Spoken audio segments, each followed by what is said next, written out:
दोस्तों, कभी किसी शख्स के कपड़ों में आग लगी देखी आपने? यानी कि कभी किसी मूवी में, किसी ड्रामा में, किसी और कई बार कभी हकीकतन अगर आपने कभी देखा हो या सुना हो कि किसी शख्स के कपड़ों में आग लगी हो तो वो क्या करता है? आपको उसकी कोई भी हरकत कभी आपने देखी हो कि वो उनमें रब्त हो या कोई बेकायदगी ना हो? नहीं, यकीनन नहीं। जब इंसान के कपड़ों में आग लगती है तो उसको ये समझ नहीं आता कि वो किस तरफ जाए, क्या करे, उठे बैठे खड़ा हो, हाथों को यूं करे या यूं करे या अपने जिस्म पर कुछ लपेट ले, कुछ समझ में नहीं आता उसके। सब चीज़ें बेरब्त होती हैं। यही हाल है इस वक्त एक आम शख्स का, एक आम इंसान का, एक ऐसे इंसान का जिसके पास खाने पीने तक को कुछ नहीं है। ये हाल है एक इंसान का इस वक्त हमारे मुल्क पाकिस्तान में, एक आम इंसान का। ऐसा क्यों है दोस्तों, आजकल हर पाकिस्तानी का सबसे बड़ा दुश्मन कोई दहशतगर्द नहीं, कोई बैरूनी साजिश नहीं, बल्कि महंगाई है। दोस्तों, बिजली का बिल देखकर हर एक आम इंसान का दिल दहल सा जाता है। एक यूनिट की कीमत ऐसे लगती है कि जैसे पता नहीं पूरे महीने भर का राशन उसमें आ जाए।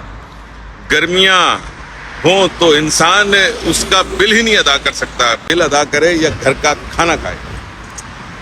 और रमज़ान है, इसको आप अगर देखें, रमज़ान चल रहा है, आटा दाल चावल कुछ सब कुछ महंगा। माँ बाप रातों को जागते हैं कि बच्चों को क्या खिलाएं। नौजवान पूछते हैं कि नौकरी मिल भी जाए तो तनख्वाह पूरी निकलेगी या हम उससे कुछ कर जाएंगे। हुकूमत कहती है महंगाई कंट्रोल में, लेकिन हमारी जेब बता रही है कि नहीं, हर चीज ऊपर चलती जा रही है, अफराते ज़र बढ़ते चले जा रहे हैं, रुपया कमजोर होता चला जाता है। और दावे ये किए जाते हैं, कोई भी हुकूमत हो, ये नहीं कोई भी हो, वो यही करता है कि हर चीज कंट्रोल में। दोस्तों, कंट्रोल में कुछ नहीं है, कंट्रोल में कुछ नहीं है। जब फिर आपको वही शख्स जिसके घर में उसके बच्चे भूखे मर रहे थे, दवा भी नहीं थी उसके बूढ़े माँ बाप के लिए, फिर कुछ जुर्म करता नजर आता है तो उसे चौक में खड़े करके गोली मार दी जाती है और कहा जाता है ये डकैत था। उसको डकैत बनाया किसने? उसको इस हाल में पहुंचाया किसने? दोस्तों, रमज़ान का महीना है, अपने आसपास अपने भाइयों का, अपने दोस्तों का, अपने पड़ोसियों का ख्याल कीजिए, अपने सगे भाई का ख्याल कीजिए, अपने पड़ोसी का ख्याल कीजिए। कई दफ़ा ऐसा लगता है कि उसके पास सब कुछ है, हर चीज़ है, आपको दिख रहा होता है कि घर में रह रहा है, साफ सुथरे घर में गाड़ी चला रहा है, उसके पास मोटरसाइकिल है, उस पर जा रहा है, लेकिन दरअसल वो बेचारा परेशान होगा।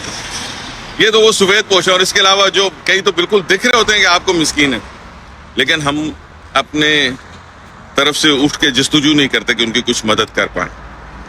तो दोस्तों, वो शख्स जो एक जुर्म करता है और उसका पड़ोसी बेहतरीन हालात में होता है, तो कल को उसके जुर्म में वो पड़ोसी भी शामिल होगा। अपने आसपास रहने वालों का सबका बहुत सा ख्याल रखिएगा। रब से खुशियाँ मांगें और लोगों में खुशियाँ बांटें, और ध्यान दें कि आस पास किसी को आपकी मदद की ज़रूरत नहीं।